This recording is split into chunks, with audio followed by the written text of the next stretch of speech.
Bonjour et bienvenue dans l'entretien de l'intelligence économique, l'émission consacrée aux acteurs de la mondialisation. Justice sociale, charité ou même business. À lire l'enquête de mon invité sur la fondation Bill et Melinda Gates, on se prend à douter sur les véritables motivations des époux milliardaires américains.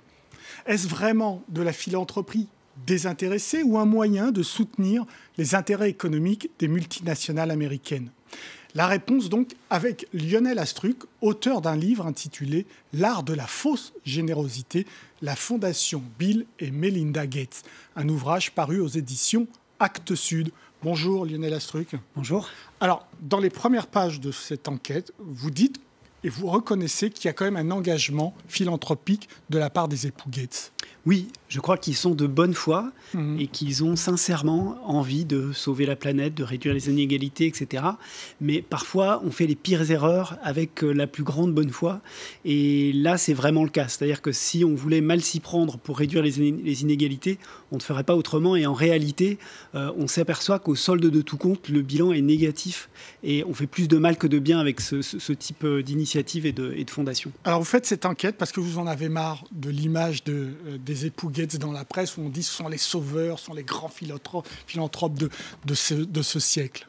Oui, absolument. En fait, j'ai été agacé de voir que beaucoup de journalistes et dans la population en général, on avait ce réflexe de toujours citer, quand on parle de philanthropie, de générosité, on cite les époux Gates, alors qu'en réalité, lorsqu'on creuse, on s'aperçoit que non, c'est une fondation qui, au contraire, consolide les bases d'un système qui est profondément inégal.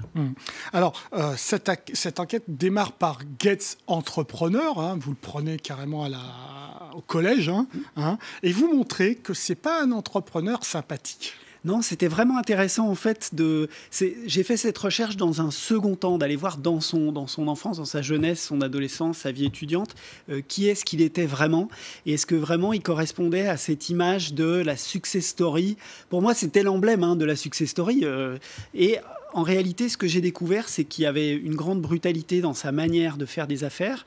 Et même aux États-Unis, en fait, il est vu comme ça. Et c'est pour ça qu'il a créé la fondation. C'est aussi pour redorer son blason. Et je voudrais citer simplement un exemple. C'est un enquêteur de l'État américain qui, suite à l'enquête faite pour le procès à la fin des années 90, a dit, voilà, en fait, ce que j'ai découvert sur Bill Gates, c'est qu'il n'essaye pas seulement de doubler ses concurrents, il n'essaie pas seulement de leur prendre des parts de marché, il essaie également ensuite, économiquement, de les tuer. Et j'ai trouvé ça intéressant parce que malheureusement, c'est dramatique, mais il a gardé quand même cet état d'esprit. Dès le début, il l'a, vous le dites dans ce livre. Oui, absolument. Alors, il a été condamné par la justice américaine.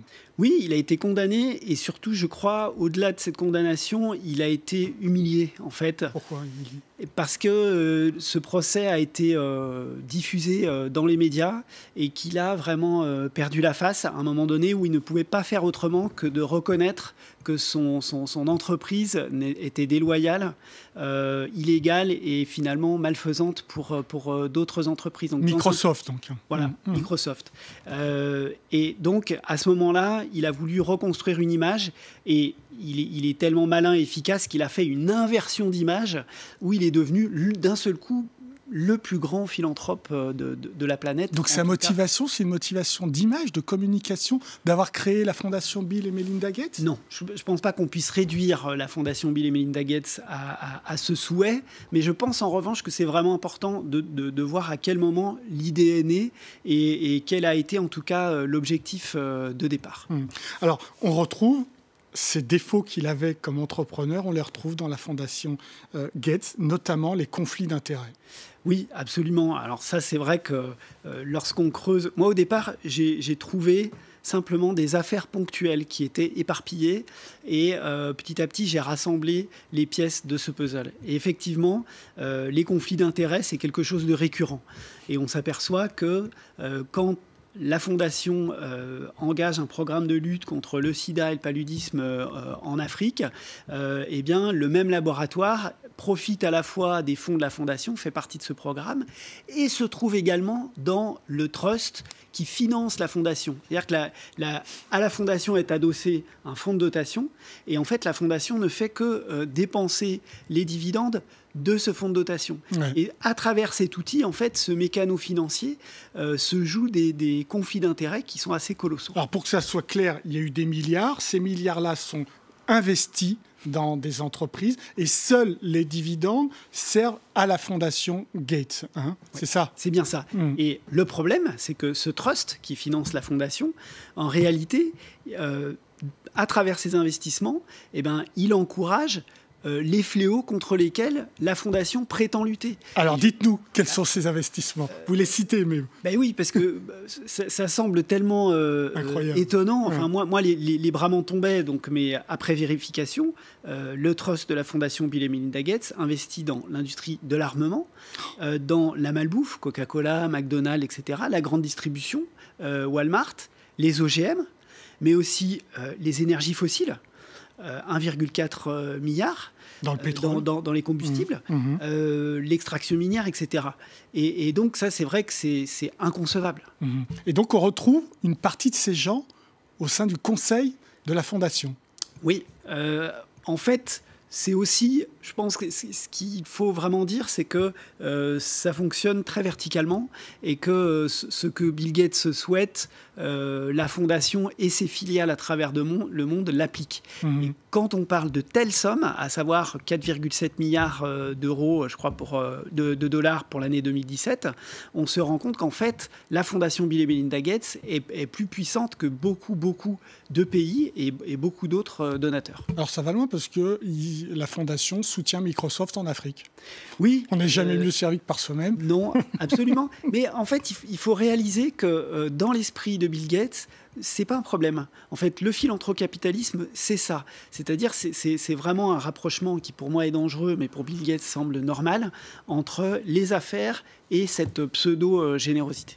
Alors, il y a un personnage qu'on voit souvent, que vous citez pas mal, c'est Berkshire Hathaway, donc le grand milliardaire qui est constamment Warren Buffett lié à la Fondation. Là aussi, conflit d'intérêts, parce que je suppose que la Fondation, un certain nombre d'investissements concernent les entreprises de Berkshire Hathaway, dirigées par Warren. Mais je pense qu'il faut même dépasser tous ces petits conflits d'intérêts, on parle aussi de Coca-Cola, etc., et réaliser qu'en réalité, c'est un conflit d'intérêts de grande échelle. C'est-à-dire, la Fondation soutient le système qui a porté structurel en haut de la pyramide Bill Gates. C'est pour ça que quand on lit sur la page d'accueil de la Fondation Bill et Melinda Gates qu'elle souhaite lutter contre les inégalités, on s'aperçoit qu'en réalité, la dernière chose qu'elle fera, c'est de remettre en question les sources de ces inégalités. Ce qui vous inquiète dans ce livre, c'est les investissements de la Fondation dans l'agriculture. One agriculture, une seule agriculture qui serait la même dans le monde entier. On voit bien, ne serait-ce qu'en le disant, qu'il y a une contradiction. Il y a jamais une seule agriculture, il y a des terroirs différents dans le monde entier. Le rêve de Bill Gates, c'est effectivement d'avoir une agriculture standardisée dans le monde entier, à base d'OGM, de biotechnologie, etc. Et il souhaite qu'on aille plus loin dans l'agriculture intensive et qu'on continue à adapter les plantes aux pesticides, aux herbicides, etc. Il est obsédé par la technologie et en revanche, il n'a pas confiance dans la nature. Et je crois que pour s'élever un petit peu dans ce débat, dans cette discussion, à l'heure où on s'aperçoit que justement l'arrogance de l'humanité nous amène vraiment dans le mur, il y a un moment donné où il faut reconnaître que la nature a un génie qui nous dépasse. Là, vraiment, on est dans la direction opposée. C'est-à-dire qu'on va continuer à trouver des solutions technologiques en prétendant sauver le monde avec la technologie, donc les multinationales. Il entend ces critiques ? Non, il n'entend pas ces critiques. Et pour tout vous dire, les données qui sont dans ce livre et qui viennent pour beaucoup d'un rapport d'une ONG qui s'appelle Global Justice Now ont été envoyées à Bill Gates et à sa fondation. Et la réponse qu'il nous a faite était proprement ahurissante. C'est-à-dire en fait, il a dit, mais écoutez, entre le trust, donc qui finance la fondation, et la fondation, il n'y a pas de lien. Donc comment la fondation peut-elle savoir que le trust fait de mauvais investissements? Donc on pourrait presque penser que c'est de la mauvaise foi. Je crois que c'est un genre de fausse naïveté. Mais en tout cas, voilà où on en est des contre-pouvoir sur le terrain par des ONG qui ne sont pas concernées, puisque beaucoup sont subventionnés par la Fondation. Alors, peu de contre-pouvoir. Pourquoi? Effectivement, parce que d'abord, il y a une forme d'autocensure de beaucoup d'organisations qui reçoivent des fonds, et je pense que c'est difficile de leur jeter la pierre. Et ensuite, il faut savoir quand même qu'il y a une présence de terrain qui est à la hauteur des moyens qui sont mis. Et notamment, on sait que la fondation Bill et Melinda Gates investit plus d'1 milliard dans les questions de communication, de lobbying, etc. C'est très important. Et donc, pourquoi Vandana Shiva a postfacé ce livre? Aussi parce qu'elle-même, sur le terrain, quand elle va par exemple en Afrique, rencontrer des parlementaires qui sont un peu perdus face aux nouvelles lois qu'on essaye de leur imposer sur les OGM, etc., eh bien, d'un pays à l'autre, elle se confronte aux mêmes éléments de langage, aux mêmes oppositions. Et du coup, on se rend compte que c'est infiltré vraiment partout, cet esprit de la fondation Bill et Melinda Gates. Merci beaucoup Lionel Astruc pour vos réponses. L'entretien de l'intelligence économique, c'est terminé. Mais comme d'habitude, vous pouvez retrouver cette émission sur france24.com. Au revoir.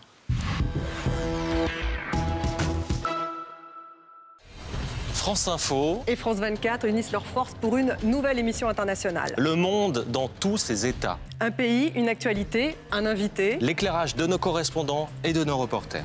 Le monde dans tous ses états, c'est un samedi sur deux à 22h15. Sur France Info et sur France 24.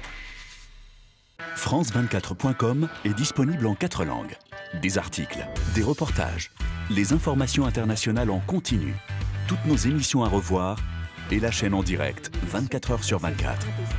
Intuitif, rapide et en 4 langues. France24.com.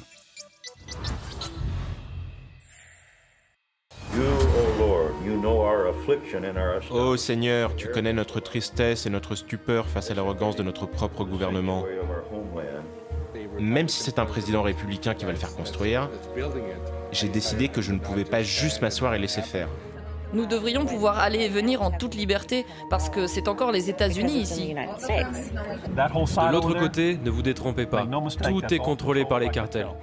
S'ils peuvent reproduire ce projet partout sur la frontière, les États-Unis seront un pays plus sûr. Ma maison est juste là, et le mur sera à quelques dizaines de centimètres de la maison. Il n'existe aucun recours pour arrêter la construction? Non, ils vont saisir cette terre et construire ce projet. Retrouvez-moi cette semaine dans Reporter sur France 24 et France24.com.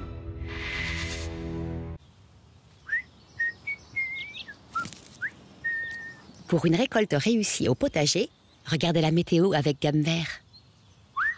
Gamme Vert, numéro 1 de la jardinerie.